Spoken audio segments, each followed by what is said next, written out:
Dobar dan svima. Dobrodošli na predavanja u organizaciji Hrvatskog logičkog društva. Ja sam potpredsjednik Hrvatskog logičkog društva Krešimir Gracin i na molbu našega predsjednika Tina Perkova, najavit ću našega današnjeg govornika Petru Runju, nastavnika u trećoj gimnaziji, nastavnika logike i filozofije, predanog profesora, mojeg kolegu sa kojim sam na državnim maturama iz logike zajednički radimo ove godine i tako. Njegovo predavanje bit će o logičkom kvadratu, ali nekim njegovim vlastitim istraživanjima o mogućnostima, proširenim mogućnostima logičkog kvadrata, dakle ne samo onog koji opisuje Aristotelovska 4 suda, u onom njihovom klasičnom vidu, već nekako puno i šire. To istraživanje, koliko se meni čini, nema kraja. I ja se nadam nekako da će vam biti poučno i da će vam biti vrijedno nekako i rasvjetljujuće u nekim segmentima, pogotovo nastavnicima logike, u nekim segmentima nastave. I tako, evo, ja mislim da ne trebam previše pričati, poznajete i dovoljno svi dobro Petra i nekako ja ću njemu prepustiti riječ i zahvaliti mu se što se odazvao na molbu Hrvatskog logičkog društva da bude jedan od predavača u ovom nizu koji imamo i nadam se u jednoj, kako se to kaže, nadam se u nečemu što će se uobičajiti, da kako nastojimo da jednom mjesečno imamo jednoga predavača i tako, eto, ništa, hvala lijepo svima što su se odazvali i prepuštam riječ Petru. Hvala Krešimire. Pa evo, budući da je Krešimir lijepo predstavio, nema razloga da još jedan put kažem kako se zovem i tako dalje, nego možemo odmah krenuti na predavanje. Evo, ja se nadam da će biti barem djelomično u skladu s onim kako je Krešimir najavio. Samo da ja se to nađem sad ovdje. Okay. Dobro. Malo će se to podići. Dakle, predavanje je naslovljeno o nekim mogućnostima logičkog kvadrata. Ja nisam baš siguran je li naslov dobar ili ne, ali možda je to manje bitno. Samo izlaganje se temelji na nekim prethodnim istraživanjima koje sam predstavio na jednom županijskom stručnom vijeću nastavnika logike grada Zagreba. Međutim, to je sada u cijelosti promijenjeno, znači samo je ideja nekako odatle preuzeta. Odmah moram reći da izlaganje nije pretenciozno, znači nema nekakve znanstvene apetite, više je praktičnog karaktera i kako sam tu naznačio, ali uz malo igre, može nastavnicima i učenicima pružiti neke zanimljive uvide u logiku ili neke zanimljive logičke uvide. Ono što bih želio je predstaviti neka moguća proširenja i ovdje je vidljivo da je riječ proširenje u navodnicima, to znači da nisam baš siguran može li se to baš tako izreći. Dakle, logičkog kvadrata na primjerima iskaza, iskazne i predikatne logike. Uvodno, znači prije nego li krenem na sam taj problem, razmotrio bih tako jednu zanimljivu razliku s kojom se moji učenici susreću i koja ih često zbunjuje. To je razlika između nijeka svojstva nekog određenog iskaza i nijeka samog iskaza. To će nas dovesti do razmatranja o nekim specifičnostima tautologije i kontradikcije u logičkom kvadratu. Evo, to je uvodno ovako i kao što ova posljednja naznaka to ne kazuje, ja se uistinu nadam da u istraživanju nisam načinio neke pogreške i nadam se, vjerujem da izlaganje neće biti posve trivijalno. Evo, pa unaprijed hvala na pažnju, a nadam se da će to reći i na kraju tako. Ovdje bih samo kratko da se posjetimo definicija odnosa u logičkom kvadratu. Petre, molim. Prosti, još uvijek je prvi slajd nama pred očima, samo naslov. Kako to? Da. Samo malo. Možda da staviš dia projekciju. Evo sad se vidi. Sada je drugi slajd. Evo ga. Hoće sad biti dobro. Miče se. Mislim, kad klikneš miče se, vidimo cijeli okvir. Dobro. To nije problem. Okay. U redu, Krešo. To sam već vidio kad su učenici nekada izlagali u školi, da im se taj problem događao i tako isto. Ne znam zbog čega je to. Dobro, dakle, kratko predstavljam definicije logičkih kvadrata, odnosno odnosa u kvadratu prema Kovač-Žarnić, dakle iz onih njihovih problemskih pristupa nekim logičkim pitanjima i postupcima i tako, ili iz 2008. godine. Dakle, P i Q su semantički protuslovni, ako i samo ako u svakom vrednovanju... Petre, oprosti me, mi opet vidimo samo drugi slajd, a ti govoriš o trećem slajdu, meni se čini. Moram još jedan put. Ok, evo, iznova ću podijeliti. A da ostanem samo na ovom tu, ovako. Ovo sada vidimo drugi slajd, ovo izlaganje. Samo malo. Pa da, ostani na tome, pa na tome smo mi gledali cijelo vrijeme. A znači niste imali cijeli ekran pred sobom? Ne, mi imali smo ovako kako sada ti vidiš, tako je. Dakle, treba stisnuti čašicu. Da, a to sam stisnuo dolje čašicu. Sad se miče ili ne? Ne, Petre, vidimo Samo malo. Aha, Petre, Gabriela kaže da pokušaš dijeliti čitav ekran, a ne samo PowerPoint program. Evo ga, sad se vidi, dakle, ono o čemu si počeo pričati. Ok. A može ostati onda ovako? Može ostati. Da nije cijeli ekran? Može i tako. Ok. Jer ako prebaci... Sada vidimo da prebacuješ, da. Da, dobro, ok. Evo, ja se nadam da će to biti dovoljno veliko da se može razlučiti ono što sam želio dalje prikazati. Dobro. Ok, u redu. Dakle, prema Kovaču-Žarniću još jedanput kratki spomen na definicije odnosa. Dakle, protuslovni su P i Q, ako i samo ako u svakom vrednovanju, odnosno modelu, imaju različitu vrijednost. P je suprotno Q-u, ako nema vrednovanja u kojem se oba istiniti, ali ima vrednovanje ili model u kojem se oba neistiniti. P je semantički posuprotno prema Q, ako i samo ako postoji vrednovanje model u kojem su oba iskaza istiniti, ali ne postoji vrednovanje model u kojem bi bila oba neistinita. I P je semantički podređenik iskaza Q ili Q implicira P, ako i samo ako P semantički slijedi iz Q. Dakle, to su ta 4 poznata odnosa u logičkom kvadratu.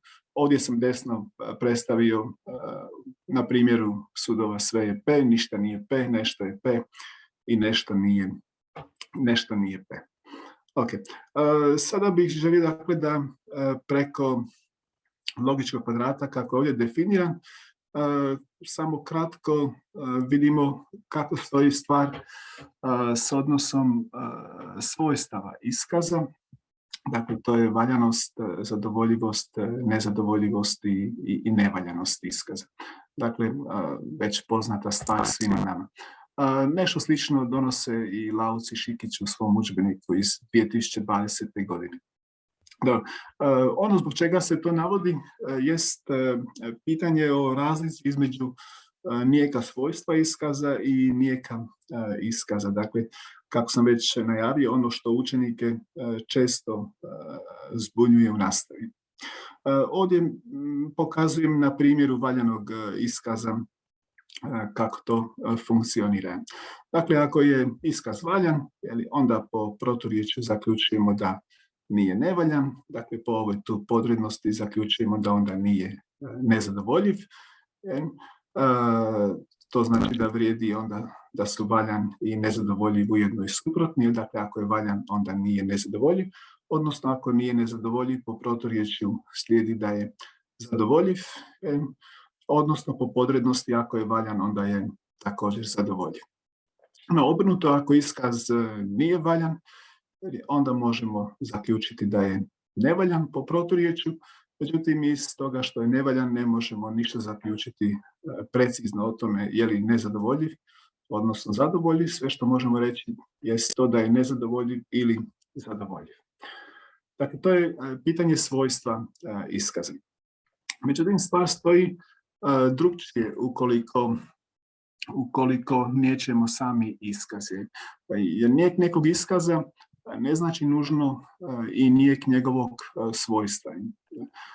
I opet kratko, dakle, nešto što nam je, vjerujem, svima poznato. Ako iskazu P niječemo svojstvo zadovoljivosti, onda je on nezadovoljiv. Ali ako je P zadovoljiv iskaz, onda ne P može, ali ne mora biti nezadovoljiv. Kao primjer sam ovdje naveo konjunkciju P i Q, dakle to je kontingentan iskaz, ali je njegova negacija također kontingentan iskaz, dakle nije nezadovoljiv. Dakle, time vidimo razliku da nijek svojstva zadovoljivosti nekom iskazu dopušta iskazati da je taj iskaz nezadovoljiv. Ali ako nećemo neki zadovoljiv iskaz, onda ne mora nužno biti da je taj iskaz nezadovoljiv, naime on i dalje može biti zadovoljiv. Ukoliko je taj iskaz P kojega smo nijekali kontingentan iskaz, onda će i njegova negacija biti kontingentan iskaz. Ako iskazu P nijećemo svojstvo valjanosti, onda je on nevaljan. Dakle, je zadovoljiv ili nezadovoljiv. Ali ako je P valjan iskaz, onda je iskaz ne P, ne tek nevaljan, nego je on upravo nezadovoljiv. Navodim primjer, dakle, jedne tautologiji. P ili ne P je valjan iskaz, a njegova negacija je da kako ne samo nevaljana, nego ujedno i nezadovoljiv. Dakle, negacija tautologije je kontradikcija. A iz njega svojstva valjanosti nekog suda iskaza možemo samo zaključiti o njegovoj nevaljanosti, dakle ne možemo ništa reći o tome je li on zadovoljiv ili nezadovoljiv. A slično, ako iskazu P nijećemo svojstvo nevaljanosti, onda je valjan. Ali ako iskaz P nevaljan, ne P može, ali ne mora biti valjan. Naime, ne P može biti kontingentan iskaz ukoliko je P kontingentan iskaz. Ako iskazu P nijećemo svojstvo nezadovoljivosti, onda je zadovoljiv. Ali ako iskaz P koji je nezadovoljiv nijećemo, onda on nije tek zadovoljiv, nego je upravo valjan. U tom slučaju negacija kontradikcije je tautologija.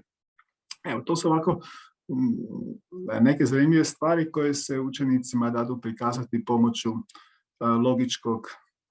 logičkog kvadrata. Ovo nas razmatranje dovodi do nekih specifičnosti tautologije i kontradikcije u logičkom kvadratu. Naime, tautologija u kvadratu može zauzimati samo donji položaj, budući da tautologiji nijedan iskaz prema definiciji ne može biti suprotan, budući da bi trebala postojati mogućnost da oba iskaza budu neistinita, kako je tautologija uvijek istinita, to neće biti moguće. Stoga se tautologija može nalaziti samo u donjem položaju. Nadalje, nijedan iskaz osim tautologije nije tautologiji podređenih. To nas opet može dovesti do onog prethodnog razmatranja, upravo zato što je svaka tautologija valjan iskaz, svaka tautologija, dakle svaki valjani iskaz zadovoljiv iskaz, u tom slučaju zadovoljiv iskaz je nadređen pojmu valjan iskaz. Toga iz toga što je nešto zadovoljivo, ne slijedi da je valjano, a isto tako iz valjanosti možemo zaključiti samo da je iskaz zadovoljiv, ali ne možemo zaključiti da iz nekog valjanog iskaza slijedi bilo koji zadovoljiv iskaz. Stoga nijedan iskaz osim tautologije nije tautologiji podređenik. Nadalje, tautologija slijedi iz svih iskaza. Time se još jedanput potvrđuje da je njezino prirodno mjesto dolje u kvadratu. I napokon tautologija stoji u suprotnosti sa svim iskazima, osim s kontradikcijom. Naime, s kontradikcijom ne može stajati u suprotnosti, budući da kontradikcija ne može zauzeti, kako ćemo vidjeti, donji položaj, jer ta dva suda onda ukoliko bi kontradikcija bila dolje, P i ne P i P ili ne P nikako ne bi mogla biti oba istinita. I sad ovdje imamo još neke zanimljivosti. Budući da ovdje vidimo tautologija P ili ne P slijedi iz iskaza ne P, dakle je ona ujedno podređena iskazu ne P, ali ujedno prema definiciji zadovoljuje odnos podsuprotnosti. Na sličan način, dakle, vidimo i kod kontradikcije koja u kvadratu može zauzimati samo gornji položaj. Naime, kako sam već malo prije vidjeli, nijedan iskaz kontradikciji ne može biti podsuprotan, jer nikako ne bi mogla biti u isto vrijeme istinita. Stoga nikako ne može zauzimati neki od dva donja položaja. U tom slučaju kontradikcija uvijek zauzima gornji položaj. Vidljivo je ovdje na lijevoj strani, odnosno to nam je razumljivo iz našeg razumijevanja kontradikcije, da su u kontradikciji svi iskazi podređeni, odnosno da svi iskazi slijede iz kontradikcije. No upravo sad gore imamo jednu zanimljivost. Naime, iskazu P i ne P suprotan je iskaz P, ali taj iskaz P također slijedi iz iskaza P i ne P. Dakle, bez obzira što je P logička posljedica iskaza P i ne P, prema definiciji suprotnosti, ta dva iskaza stoje u odnosu suprotnosti. Načelno možemo reći da su, dakle, kontradikciji svi iskazi, pa čak i sama kontradikcija, kao što možemo vidjeti u donjem kvadratu, suprotni osim same tautologije, kako smo već prethodno rekli, budući da ne mogu ostvariti mogućnost da budu oba dva neistiniti. Ovdje sad u donjem kvadratu imamo daljnje zanimljive slučajeve. Naime, P i ne P da kako jesu ekvivalentni iskazi, ali po definiciji, opet se stalno vraćam na to, možda je malo dosadno, ta dva iskaza ujedno zadovoljavaju definiciju suprotnosti, stoga možemo reći da je kontradikcija suprotna. Na sličan način vrijedi i za tautologiju, da je tautologiji podsuprotna, budući da nikako ne mogu biti oba dva neistiniti, ali mogu biti oba dva istiniti. Imamo zanimljive odnose i s obzirom na podrednost i kontradikciju. Dakle, već smo prethodno vidjeli, ali još jedan put uočavamo, znači da tautologija P ili ne P slijedi iz kontradikcije P i ne P i ujedno stoji u proturječju sa P i ne P. Slično je i, odnosno ista je stvar i sa ove strane, s ovom dijagonalom od gore desno prema dolje lijevo. Obrnutu stvar, a isti smisao, imamo i po podrednosti. Dakle, P i ne P stoji u proturječju sa P ili ne P, ali ujedno i implicira P ili ne P. Evo, time se može ukazati na neke specifičnosti i zanimljivosti tautologije i kontradikcije u logičkom kvadratu, ili možda bolje reći s pomoću logičkog kvadrata.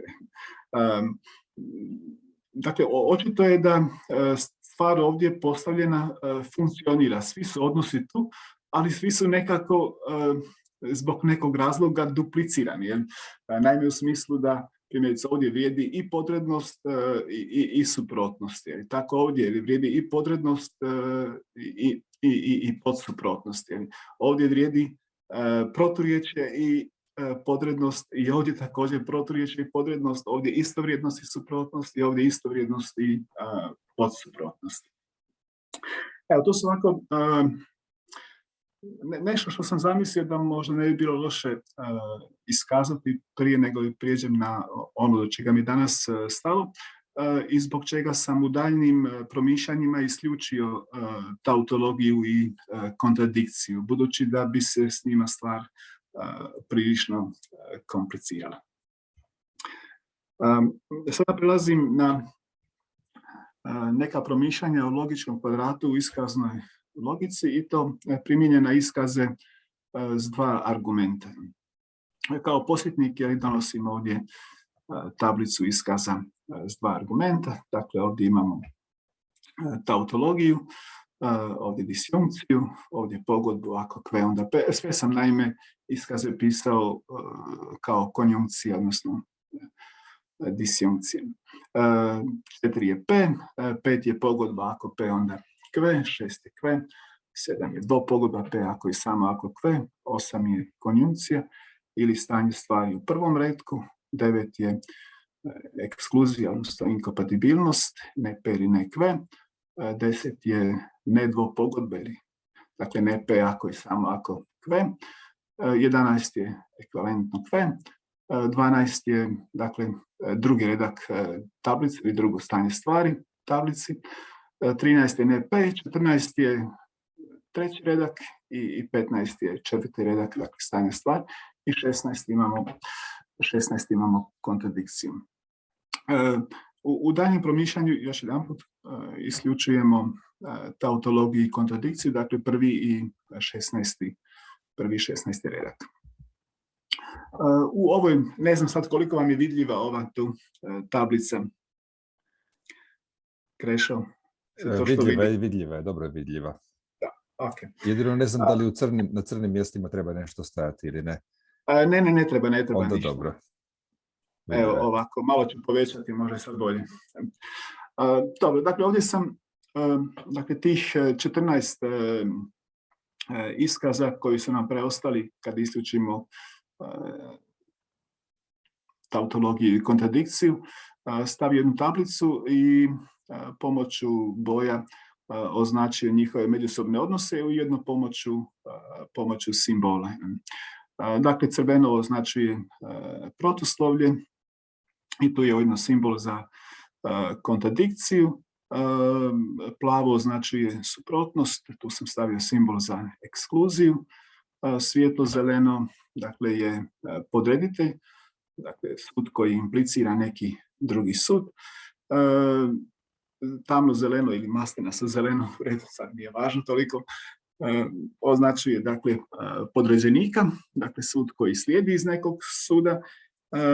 I čekajte, što žuto nisam napisao, mala isprika. Dakle, žuto označuje podsuprotnost, označio sam ovdje s disjunkcijom. Crno označuje sudove koji ne stoje u odnosu, u nekom odnosu od logičkog kvadrata. I sivo je ovdje istovrijednost. Dakako, nećemo ju razmatrati u logičkom kvadratu, nego samo kao postavku da ispunimo i taj dio. Ono što sad dalje možemo uočiti da se sve te boje ili polja nekako zrcale. Mislim, to nam je razumljivo i zbog samih odnosa u logičkom kvadratu. Znači, nije to sada neko otkriće, nego evo, samo možda jedna mala zanimljivost koja se može pokazati s obzirom na ovu crtariju ili slikariju. Zrcaljenje crveno i sivo, dakle, zrcaljenje istovrijednosti i proturječja. Naime, ako je P ekvivalentno s nekim iskazom Q i ako je Q proturječno sa R, onda je i P proturječno sa R. To da vidimo da nam se ovdje crveno i sivo naprosto zrcale. Kako gore, tako i dolje, ili kako lijevo, tako i desno. U redu. Nadalje, svjetlo zeleno i tamno zeleno se također zrcali. Htio sam reći da sam ovdje u kvadratu, dakle ovim malim pomoćnim kvadratima možemo se vratiti na prethodni, dakle plavom bojom kao i ovdje u tablici označi odnos suprotnosti, zelenom bojom odnos podrednosti, zanemarujući naime sada svijetlo zeleno i tamno zeleno, i ovo malo pojačano žuto odnos podsuprotnosti i crveno odnos kontradikcije. Naime, to zrcaljenje svjetlo zelenoga i tamno zeleno, kao što možemo vidjeti ovdje u prvom kvadrantu, dakle ovo tamno zeleno se zrcali sa svjetlo zelenim, ovdje nam se ovaj donji kvadrant zrcali sa ovim desnim gornjim kvadrantom, i ovdje nam se u donjem desnom kvadrantu također zeleno zrcali sa čekajte, samo malo. Sa... Prvim kvadrantom, meni se čini. Oprosti, Krešo? Oprosti što se miješam prvim kvadrantom, kako se meni čini. Ne, ovdje se preklapa, također se on preklapa i s ovim, ali preklapa se sa ovim ovdje donjim. Da. Znači, ovaj ovdje red ide na ovaj tu, znači ova dva sa ova dva ovdje, ovaj sa ovim tu, i ova dva se preklapaju sa ovim ovdje i ovaj ovdje sa ovim ovdje. Znači, kad se sklopi, recimo, ne znam, ako to presavinemo na ovaj način, ovako. Da. Dobro, vidjet ćemo poslije da se to sve zajedno opet zrcali sa žutim i žuto ujedno s plavim. Naime, to je razumljivo. Ako P implicira Q, to je Q slijedi iz P, onda je Q podređenik P-u. Dakle, stoga je taj odnos preklapanja tamno-zelenoga i svjetlo-zelenoga sam po sebi razumljiv. Nadalje, zrcale zeleno i plavo, dakle podrednost i suprotnost. Dakako ovdje kad kažemo zeleno, mislim na zeleno u obje boje ili obje nijanse. Dakle, tamno zeleno i svijetlo zeleno.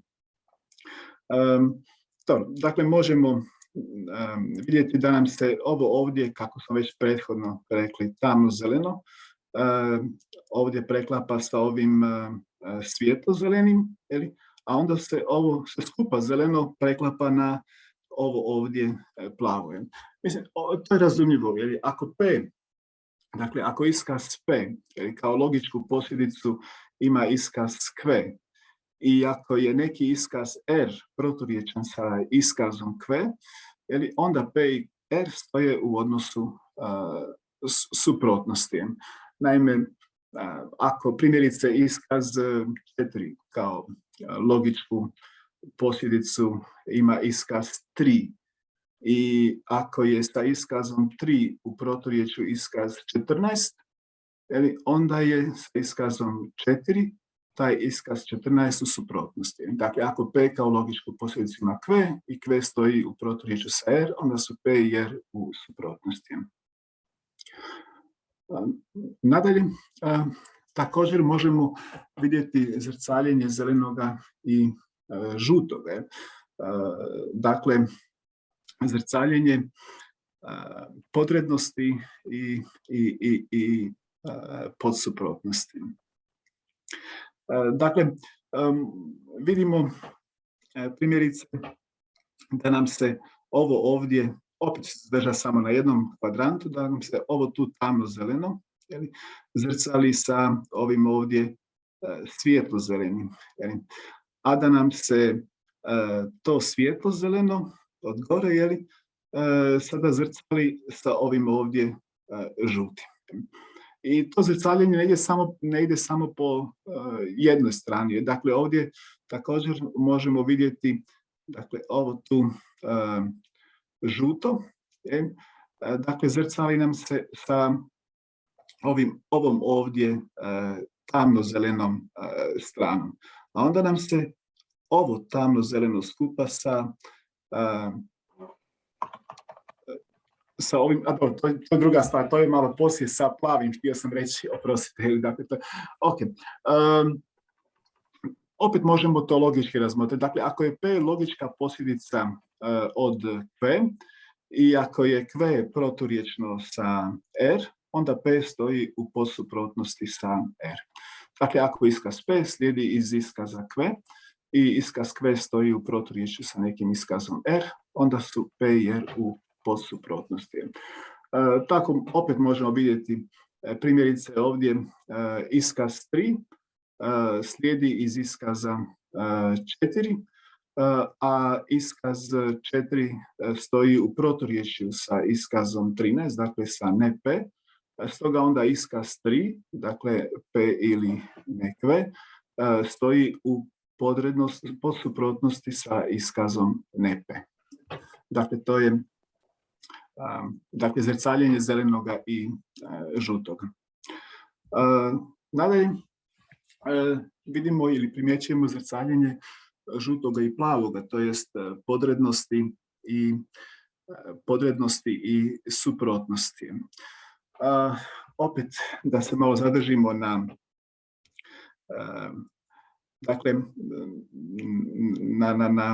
ovim označenim poljima u ovoj tablici. Primjećujemo, dakle, ovo ovdje žuto u lijevom gornjem kvadrantu poklapa se sa plavim u donjem desnom kvadrantu. Isto tako vidimo u ovom ovdje lijevom donjem kvadrantu da nam se opet plavo poklapa sa žutim. Razumljiv je to preklapanje. Naime, ako iskaz P stoji u podsuprotnosti sa nekim sudom Q, i ako P proturječi sudu R i S proturječi sudu Q, onda S i R stoje u odnosu suprotnosti. I obrnuto, naime, ako S i R stoje u odnosu suprotnosti, onda njima proturječni sudovi stoje u odnosu podrednosti. Okay. I napokon zrcaljenje crno i crno. Dobro, ostavio sam bez nekog naziva. Naime, dakle, crna polja označuju dakle, sudove koji ne stoje u nekom odnosu. Tako primjerice sud P ne stoji ni u kakvom odnosu kvadrata sa sudom Q, dakle 4 i 6. Naime, ako P stoji u proturječju s Q, a neki iskaz R ne stoji ni u kakvom odnosu prema Q, dakle primjerice ovdje nije u podrednosti, nije u podsuprotnosti, onda niti P ne stoji u nekom odnosu s tim sudom R. Tako vidimo, recimo ovdje, dakle, iskazu recimo ovako 4 proturječi sud 13. A sa sudom 13 sudovi 6 i 7 ne stoje u odnosu. Stoga sudovi 6 i 7, dakle ovdje označeni, ne stoje niti sa sudom 4 u nekom logičkom odnosu. Tako vidimo da nam se ovo crno, to mi je nekako najlakše vidjeti ovdje u tim bojama, također zrcali, dakle lijevo desno, gore i dalje. Tako opet lijevo desno ovdje. Dobro. Samo kratka napomena o položajima iskaza u logičkom kvadratu. Dakle, sve konjunkcije elementarnih i negacija elementarnih iskaza, dakle, to su iskazi koji izriču stanja stvari u tablici, dakle, to je iskaz P i Q, P i ne Q, ne P i Q. Što sam ovdje napisao? Da je ne P i, oprostite, ovo je mala pogreška ovdje, ne P i Q treba biti, a ne P i,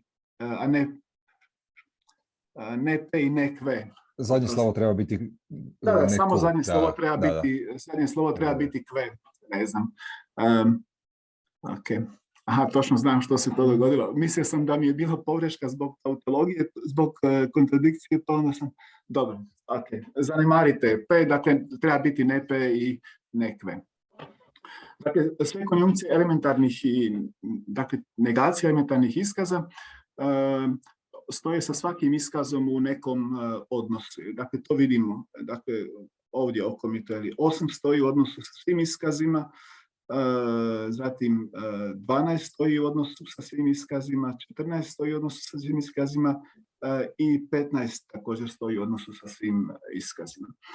Isto tako, disjunkcije elementarnih iskaza i njihovih negacija, dakle to su P ili Q, P ili ne Q, ne P ili ne Q, i ne znam, ne P ili Q, također stoje u odnosu sa svim iskazima. Dakle, to su 2 i 3, 5 i 9. Dakle, imamo 8 iskaza koji stoje u odnosu sa svim drugim iskazima po nekom odnosu logičkog kvadrata. Preostali iskazi, to su elementarni iskazi ili negacije elementarnih iskaza, odnosno disjunkcije pojedinih stanja stvari, to jest, da budem, ovdje sam kratko to ispisao kao pogodbu i dvopogodbu P ako i samo ako Q, ne P ako i samo ako Q.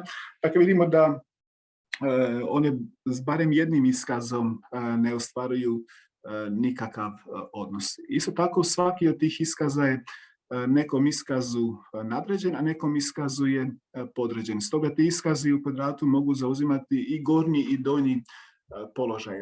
Za razliku od stanja stvari, naime, ovih konjunkcija P i Q, P i ne Q i tako dalje, koje mogu zauzimati samo gornje položaje, odnosno disjunkcija P ili Q, P ili ne Q, ne P ili Q i ne P ili ne Q, koje mogu zauzimati samo donje položaje u logičkom kvadratu.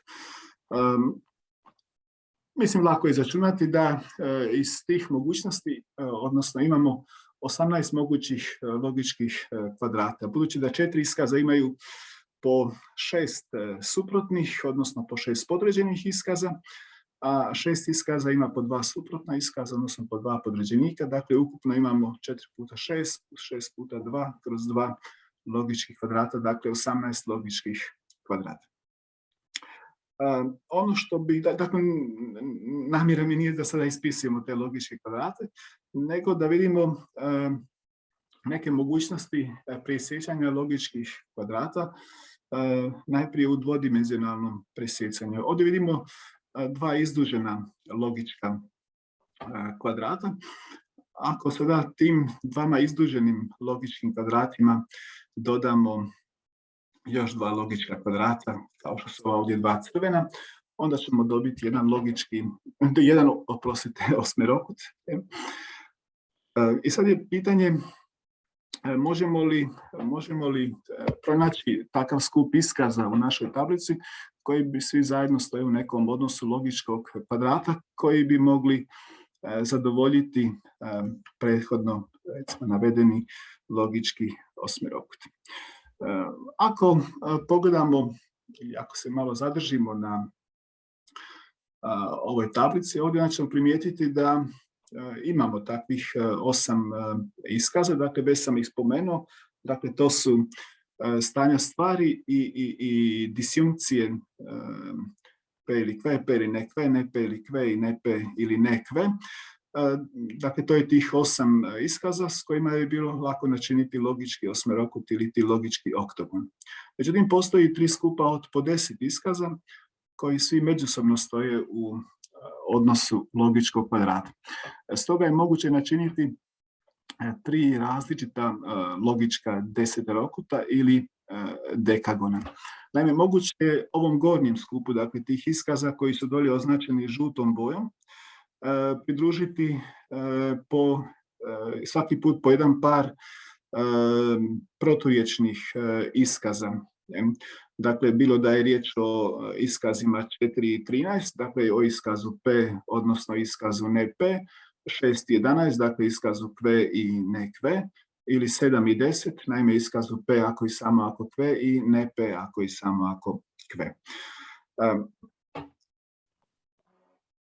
Logički, ovdje ćemo samo prikazati logički deseterokut prvog skupa iskaza. Kao polazište, ovako sam tu naznačio, ćemo uzeti kvadrat P i Q, ne P i ne Q, odnosno P ili Q. U ovom logičkom kvadratu vidimo da ova 4 suda P i Q, P i ne Q, ne P i Q, ne P i ne Q, imaju po 4 suprotna suda. P i Q, dakle, ima suprotan jedan sud, suprotan mu je drugi sud, suprotan mu je treći sud i suprotan mu je četvrti sud. I tako vrijedi i za P i ne Q, ne P i Q, ne P i ne Q.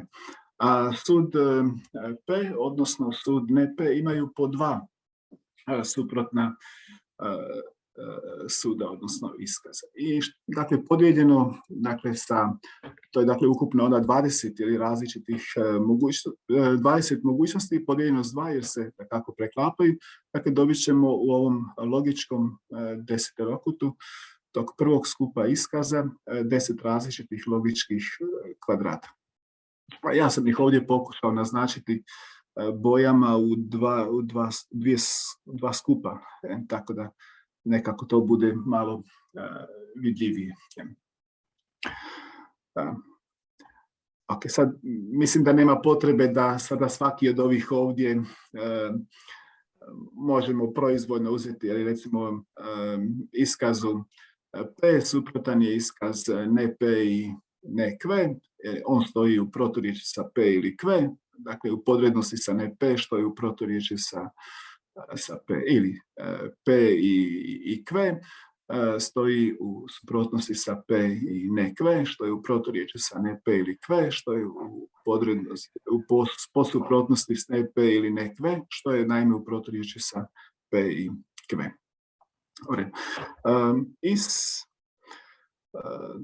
Dakle, sada je moguće uz malo crtanja prikazati i sve moguće odnose tih sudova u ovom logičkom dekagonu. Dakle, ovdje ove plave crte označuju odnose suprotnosti iskaza, crvene crte označuju proturječja, dakako ukupno je 10 iskaza, dakle tu imamo 9 je li tako mogućih proturječja. 9, jesam nešto zezno, ne, 2, 4, tak, 9 je proturječja. Tak. Vidimo dakle da sve ove zelene crte koje značuju podrednost stoje od gore prema dolje. Zato nisam crtao strelice ovdje, nije bilo potrebno. Žute crte označuju odnos pod suprotnosti. Dakako je, tu bi se sad mogli iščitavati različiti logički kvadrati. Dakle, ovdje opet možemo krenuti od P i Q. Naime, P i Q sa P i ne Q stoji u odnosu suprotnosti. P i ne Q i ne P ili ne Q stoje u odnosu podrednosti, a ne P ili ne Q je u odnosu proturječja spram P i Q. P i Q je u odnosu podrednosti s ne P ili Q, a ne P ili Q stoji u odnosu po suprotnosti sa ne P ili ne Q. Dobro, nisam siguran koliko je to najvidljivije ovako, ali meni se čini tako jedna zanimljiva skica. Iz logičkog desetorokuta moguće je lako doći do logičkog osmerokuta. Znači, uklonimo li iz prethodnog desetorokuta bilo koji par proturječnih iskaza, dobit ćemo osmerokut ili logički osmerokut. Budući da u desetorokutu imamo 5 parova proturječnih iskaza, slijedi 5 mogućih osmerokuta. Ovdje smo uklonili par P i ne P. Dakle, koji su se nalazili, evo, kao što možemo vidjeti na prethodnom slajdu. Sada možemo vidjeti da u osmerokutu postoji 6 mogućih različitih logičkih kvadrata. Naime, 4 iskaza imaju po 3 suprotna suda, dakle to su ova 4 iskaza koja ujedno značuju stanje stvari, podijeljeno sa 2, dakle dobit ćemo 6 različitih logičkih kvadrata unutar ovog ovdje osmerokuta. Ovdje su naznačeni po bojama. Isto tako sada su svi mogući odnosi u kvadratu, u osmerokutu prikazani istim već bojama. Dakle, zeleno se isto tako uvijek odnosi samo prema dolje. Dakle, ovi sudovi koji se nalaze dolje nisu oni koji su podreditelji, nego su uvijek podređenici. Nadalje, možemo sada od logičkog osmerokuta lako dobiti logički šesterokut. Znači, uklonimo li iz osmerokuta par proturječnih iskaza, dobit ćemo logičke šesterokute. Iz svakog logičkog osmerokuta slijede 4 različita logička šesterokuta. Ovdje smo uklonili par proturječnih iskaza, ne P i kve i P ili ne kve. U primjeru šesterokuta kojega smo odabrali uklanjanjem para proturječja, imamo 3 logičke. Imamo 3 logičke. Ja mislim da sam se ja isključio, pa da oni ne čuju sad. Čujemo te, Siniša. Okay. Ajmo, prosti, stari. Sve u redu, nema problema. Dakle, u šesterokutu su, u ovom šesterokutu su 3 različita kvadrata. Dakle, imamo, svaki od ovih iskaza stoji po 2 iskaza u odnosu suprotnosti. Naime, P i kve, P i ne kve, P i kve, ne P i ne kve. Dakle, i P i ne kve sa ovim tu i sa ovim tu, a ne P i ne kve sa ovim tu i sa ovim tu. Podijeljeno stvari, dakle, dobit ćemo onda 3 različita logička kvadrata. I opet možemo prikazati sve odnose sudova u logičkom šesterokutu. I istim postupkom oduzimanja para proturječnih sudova od logičkog šesterokuta lako dolazimo do logičkog kvadrata. Dakle, to je u biti onaj polazni kvadrat od kojega smo nekako uzeli kao centralni kvadrat desetorokuta kojega smo bili načinili. Ono što bih dalje želio prikazati je moguće trodimenzionalno presjecanje logičkih kvadrata ili neku mogućnost logičke kocke. Dakle, ovdje vidimo 2 kvadrata koja sam već i prethodno razmatrali i ovdje sam naznačio način njihovog presjecanja. Dakako, to nije jedini mogući način, mislim, što se tiče pogleda, ali stvar načelno biva istom u konačnoj liniji, u konačnoj liniji odnosa. Okay. I sada ta kocka izgleda na sljedeći način. Nemojte zamjeriti na mojim crtarijama, to su ovako početnički pokušaj. Dakle, vidljivo je da nam gore 4 gornja vrha zauzimaju 4 stanja stvari u tablici, dakle to su ove 4 konjunkcije i 4 donja vrha su 4 disjunkcije. I sada ova kocka je ovdje zanimljiva što nam cijela gornja ploha predstavlja odnos suprotnosti sudova, cijela donja ploha odnos podsuprotnosti. Dakle, ove okomite plohe predstavljaju odnos podrednosti i uvijek je od gore prema dolje, i ove crvene crte unutra predstavljaju odnos, dakle, dijagonale. 4 predstavljaju odnos proturječja u logičkoj kocki. Ova crta ovdje malo je samo pomjerena zbog toga da se vide ove crvene crte koje idu kroz samu logičku kocku. Međutim, sad, koliko je ta kocka ovako problematična zbog moguće promjene samih položaja crta, vidljivo je, a mislim to da se vratim gore na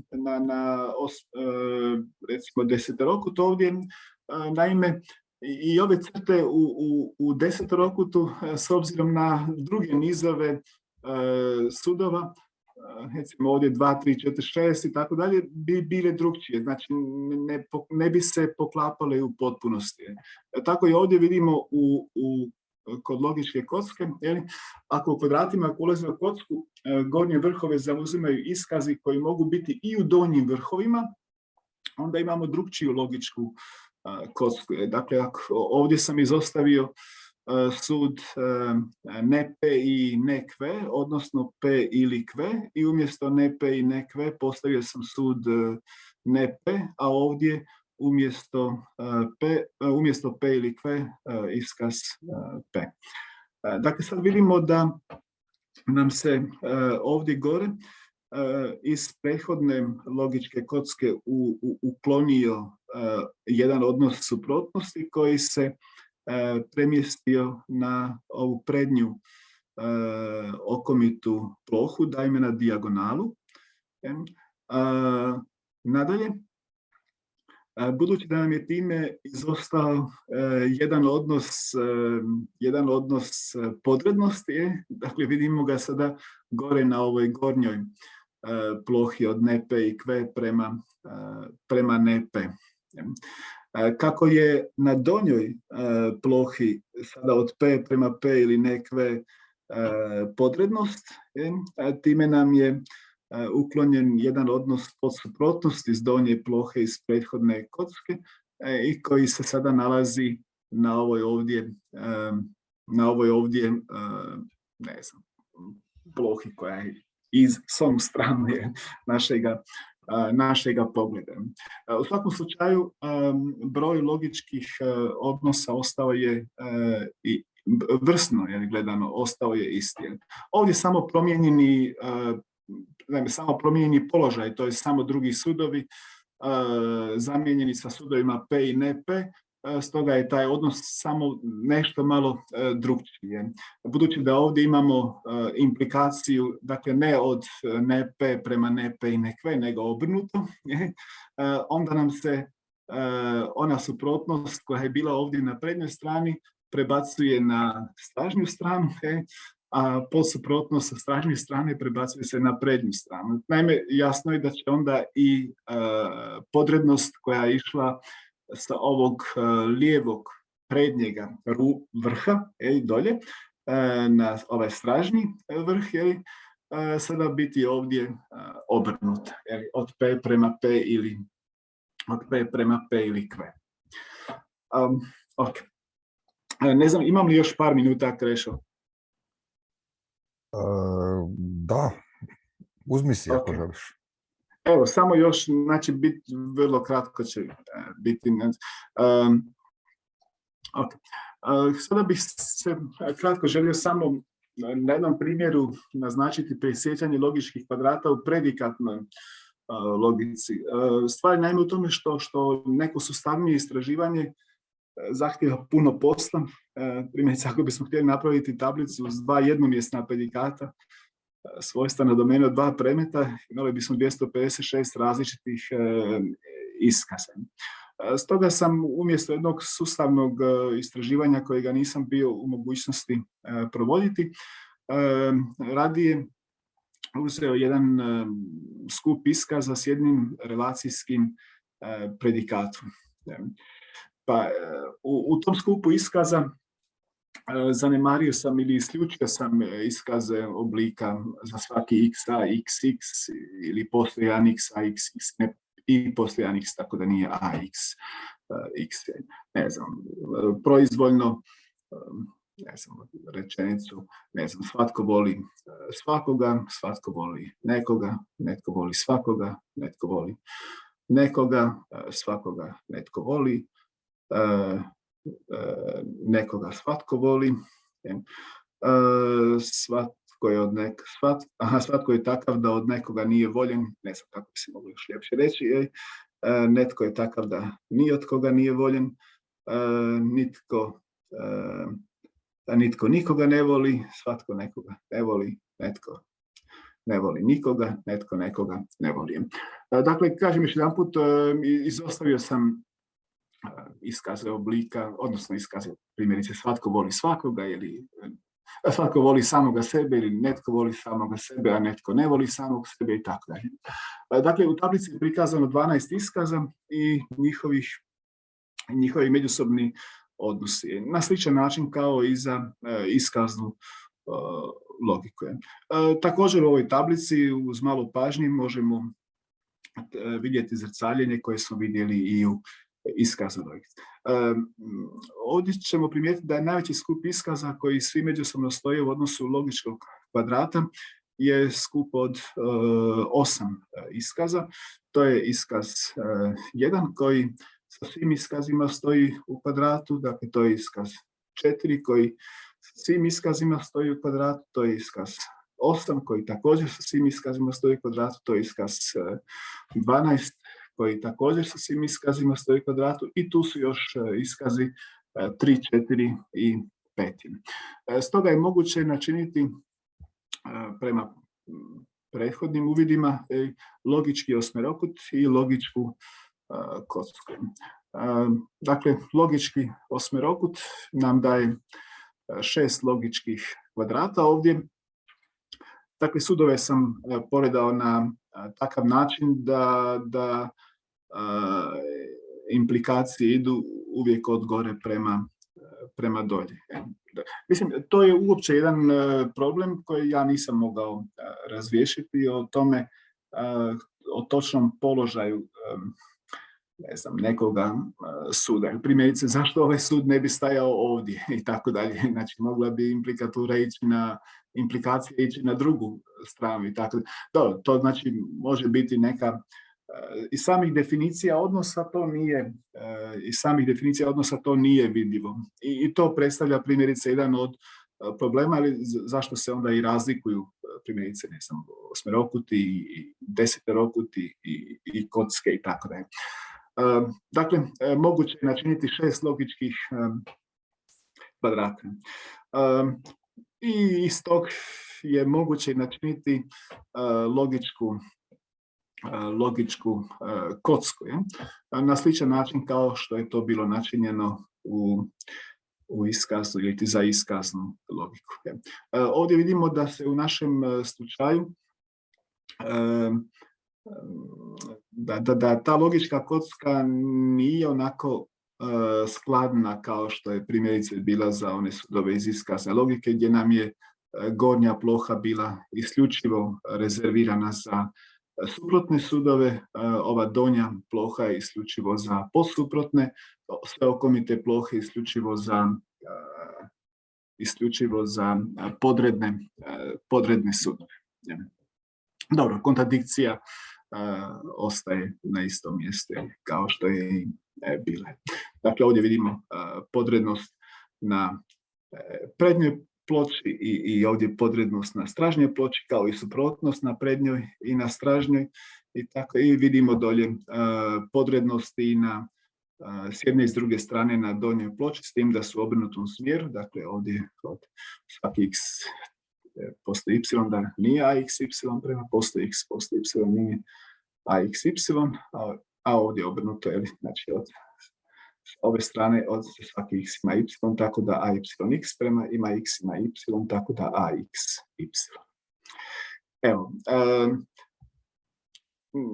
nemam neki zaključak i iskreno više sam ostao s pitanjima sprem vas. Dakle, ovaj upitnik ne znači pitanja za vas, nego ja pitam vas što vi mislite o, ne znam, o vrijednosti jednog takvog promatranja stvari. Evo, hvala vam na povjerenju i pažnji.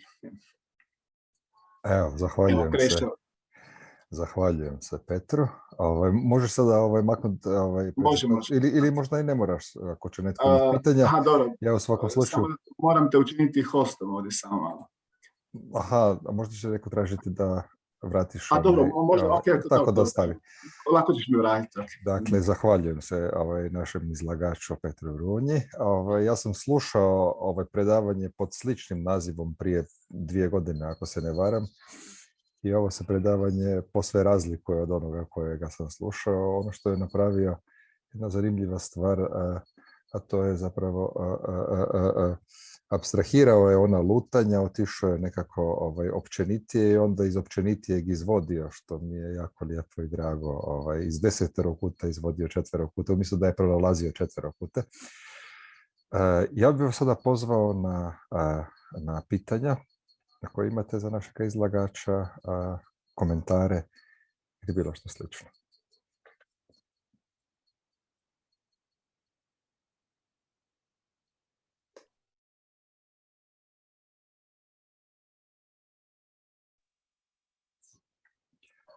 Evo, Petre, čini se da Izgleda da nitko nema komentara niti pitanja. Pa evo, Oprostite, mogu ja jedno pitanje Kako ne, postaviti? dapače. Samo da me se i vidi, da vas pozdravim. Dobra večer. Dobra večer. Dobra večer. Pa sam bih htjela pitati, budući da radite u školi, kako vaši učenici prihvaćaju to što s njima učite o logičkom kvadratu, dokle s njima dođete s time? Znači, ovo nisu stvari koje bih ja sad ovako radio s učenicima u nastavi, ali neke od onih početnih stvari, dakle u smislu razjašnjenja nekih odnosa, iskaza. Ovdje nisam imao vremena, a niti za pokazati možda neka druga promatranja nekih drugih svojstava u logičkom kvadratu, ili kako kad se postavi kontingentnost u logički kvadrat, kako je ekvivalencija u logički kvadrat. To su stvari koje se mogu s učenicima raditi, ali ponajviše to radim s učenicima koji idu na natjecanja iz logike. Znači, onda se mogu pokazati te stvari. U samoj nastavi mislim da s obzirom na program to ne možemo naprosto raditi. Dakle, to bi iziskivalo previše vremena, ali u nekim manjim grupama zainteresiranih učenika se to može lijepo raditi. Ili se može dati jedan, načiniti neki zadatak da se popuni logička kocka ili logički osmerokut, ili da se iščitaju postavi se 6 sudova u šesterokut i da učenici iščitaju iz tih sudova sve moguće odnose, suprotnosti, podrednosti, podsuprotnosti i tako je. Dakle, to bi se moglo ovako više kao jedna igra postaviti. Hvala.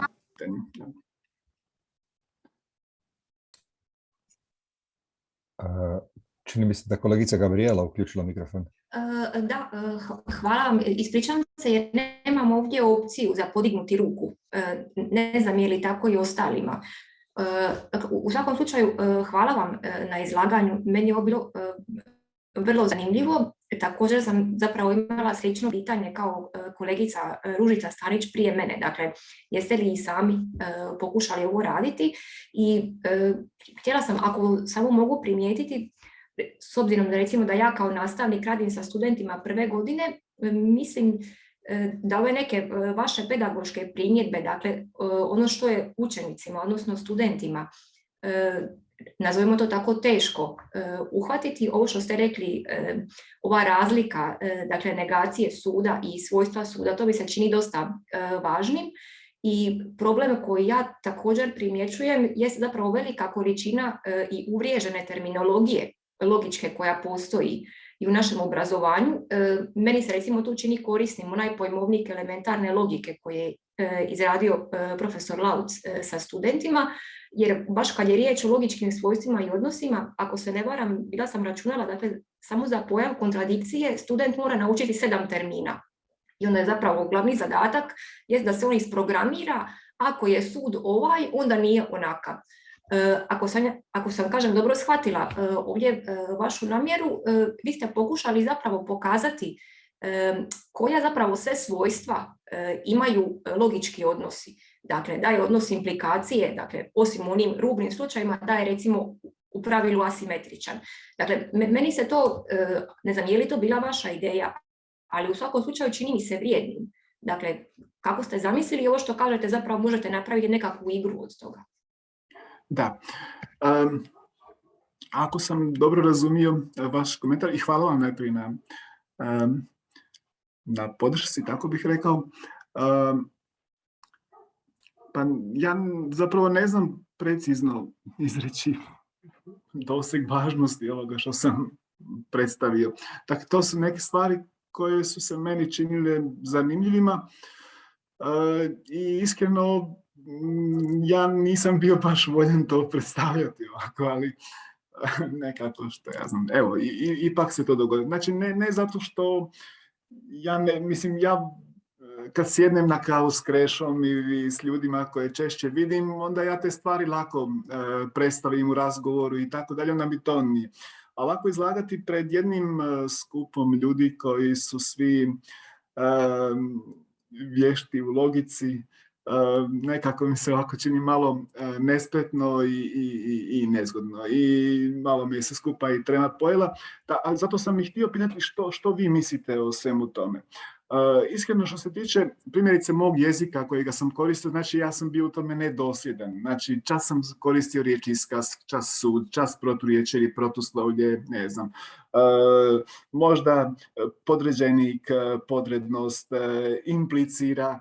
Znači to je možda jedna mala nezgoda, možda bi tu trebalo biti zaista, možda bi tu trebalo biti malo precizniji. I možda time i učenike dovodimo u zbunjenost, ali isto tako vjerujem da kad se ti izrazi možda unaprijed definiraju, da kroz jednu malo dužu uporabu tih izraza i u nastavi, barem ja tako primjećujem, s učenicima koji su bolji, nema nikakvih problema, odnosno može im ta različitost izraza upravo pomaže da lakše dođu do određenih uvida, jer nekada je neki odnos lakše izraziti s jedne strane, nekada s druge strane, ne znam, nekada je lakše reći A implicira B, nekada je lakše reći da B slijedi iz A i tako dalje, ovisno samom kontekstu. Ja mislim da je to zapravo bogatstvo, da se stvari mogu izražavati ili izricati na različite načine. Evo. Ako sam uspio, Gabriela, odgovoriti na... Jeste, kažem, meni se to isto učinilo, dakle, bogatstvo terminologija, ne znam, da kad gledate usporedno, ne znam, nešto što je više uvriježeno u literaturi iz područja matematike, nešto što je više uvriježeno u literaturi iz područja filozofije.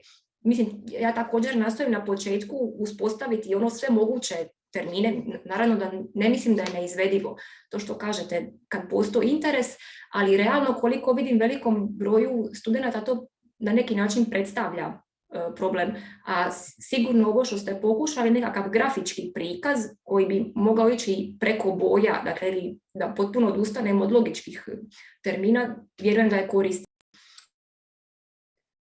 Da, evo, ja se nadam.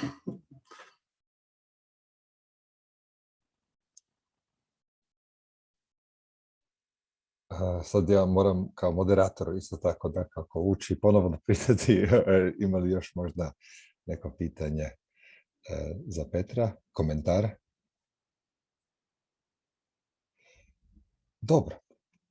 Ništa, ja bih se onda zahvalio Petru. Zahvalio svima vama na dolasku. Evo, uključio se i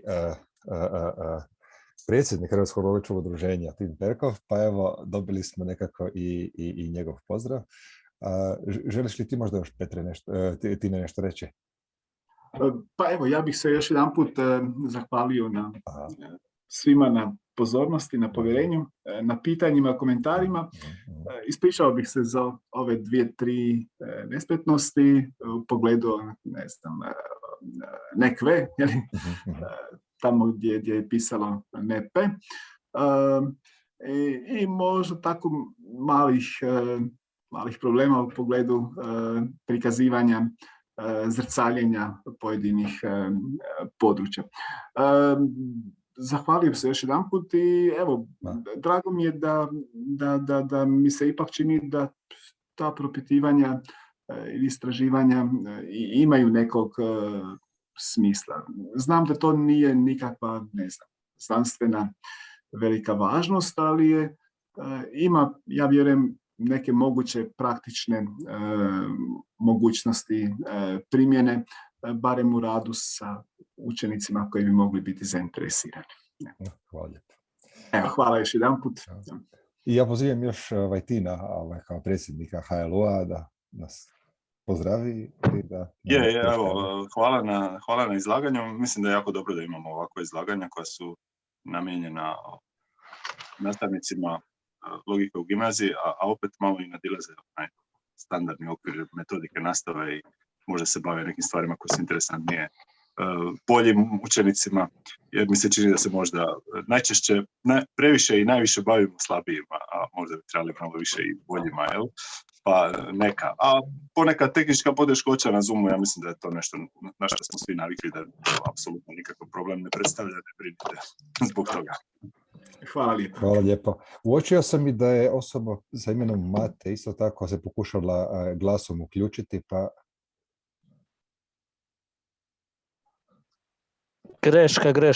Greška, dobro. ispričavam se.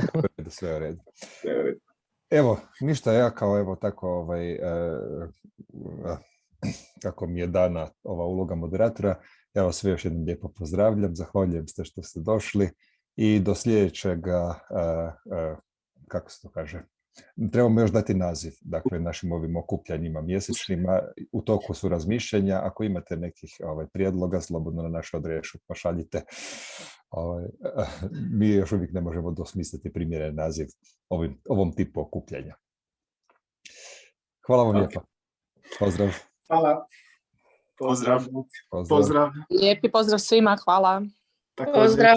Hvala svima, doviđenja. Pozdrav.